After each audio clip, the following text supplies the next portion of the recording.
जय गुरुदेव। आइए जानते हैं नवरात्रि के 9 दिन और 9 दिन 9 माताओं के अलग अलग भोग और सभी भोगों की विशेषताएं जो हम माता को लगाएंगे। नवरात्रि के आते ही माँ दुर्गा के भक्तों में और सभी माताओं के भक्तों में गजब का उत्साह देखने को मिलता है। नवरात्रि के 9 दिन की धूम अलग ही देखने को मिलती है और हर दिन माँ दुर्गा की पूरे परिवार के साथ पूजा अर्चना और भोग लगाने से सभी दुखों का नष्ट होता है और सभी दुख व संकट दूर होते हैं और सांसारिक जीवन में सभी प्रकार के भोगों की प्राप्ति करते हैं। आइए जानते हैं नवरात्रि के 9 दिनों में कौन सा भोग लगाना उत्तम रहेगा।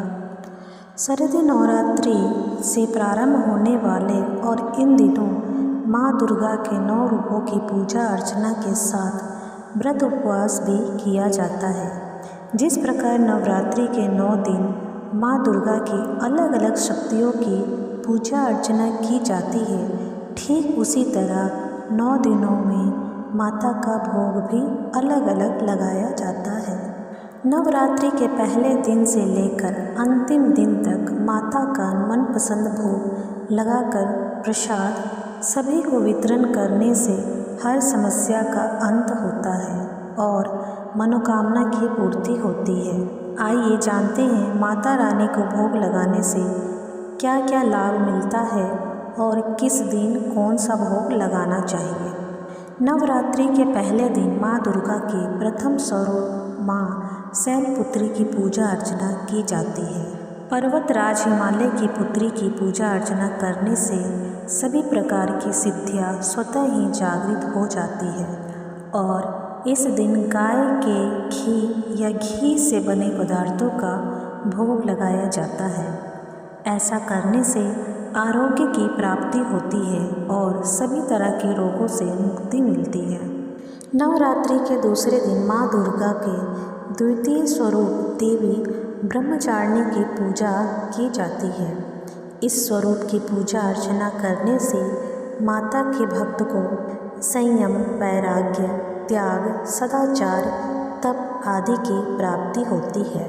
नवरात्रि के दूसरे दिन माता को शक्कर का भोग लगाएं। भोग को देवी के चरणों में अर्पित कर दें, फिर प्रसाद स्वरूप हर जगह वितरित कर दें। ऐसा करने से आयु में वृद्धि होती है। नवरात्रि के तीसरे दिन माँ दुर्गा के तृतीय स्वरूप माँ चंद्रघंटा की पूजा की जाती है। इस दिन शेर पर सवार करने वाली देवी चंद्रघंटा को दूध, खीर या दूध से बनी चीज़ों का भोग लगाया जाता है। खीर या सफ़ेद मिठाई का भोग लगाकर प्रसाद स्वरूप सभी में वितरण कर दें। ऐसा करने से धन, वैभव व ऐश्वर्य की प्राप्ति होती है। नवरात्रि के चौथे दिन माँ दुर्गा के चतुर्थ स्वरूप कुष्मांडा की पूजा अर्चना की जाती है। ब्रह्मांड को उत्पन्न करने वाली माँ कुष्मांडा को मालपुआ का भोग लगाएं और प्रसाद स्वरूप हर जगह बांट दें। ऐसा करने से यश, बल, बुद्धि व विवेक का विकास होता है और निर्णय लेने की क्षमता में भी वृद्धि होती है। नवरात्रि के 5वें दिन आदिशक्ति माँ दुर्गा के पंचम स्वरूप माँ स्कंद माता की पूजा होती है। कुमार कार्तिकेय की माता होने के कारण माता के इस स्वरूप को स्कंद माता कहा गया। माता भगवती के इस स्वरूप को केले का भोग लगाएं। ऐसा करने से माता का भक्त सांसारिक जीवन में सभी प्रकार के सुख भोगता है और अंत में मोक्ष की प्राप्ति होती है। नवरात्रि के 6वें दिन माँ दुर्गा के षष्ठम स्वरूप माँ कात्यायनी की पूजा अर्चना की जाती है। इस दिन माता कात्यायनी को शहद का भोग लगाना चाहिए। ऐसा करने से माता के भक्त को काम, अर्थ, धर्म और मोक्ष चारों फलों की प्राप्ति होती है और सभी प्रकार के दुख व संकट से मुक्ति मिलती है। नवरात्रि के 7वें दिन माँ दुर्गा के सप्तम स्वरूपा माँ कालरात्रि की पूजा अर्चना होती है। इस दिन माँ कालरात्रि को गुड़ का नैवेद्य अर्पण करना चाहिए और उसे ज़रूरतमंद को दान कर देना चाहिए। माता के इस स्वरूप का स्मरण करने मात्र से भूत पिशाच भय संकट व दुख दूर हो जाते हैं।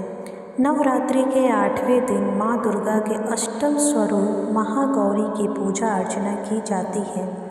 इस दिन माता रानी को नारियल का भोग लगाएं और नारियल का दान भी करें। ऐसा करने से सभी इच्छाएं पूरी होती है और माता का आशीर्वाद परिवार के हर सदस्य पर बनता रहता है, जिससे जीवन में कभी किसी चीज़ की कमी नहीं होती है।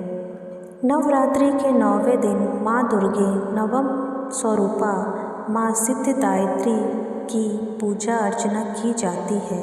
इस दिन माता सिद्धिदात्री को हलवा पूड़ी और खीर का भोग लगाकर कंजक पूजन अवश्य करें। ऐसा करने से सभी तरह की अनहोनी दूर हो जाती है और माता के आशीर्वाद से सभी प्रकार की रिद्धियाँ और सिद्धियाँ प्राप्त होती है।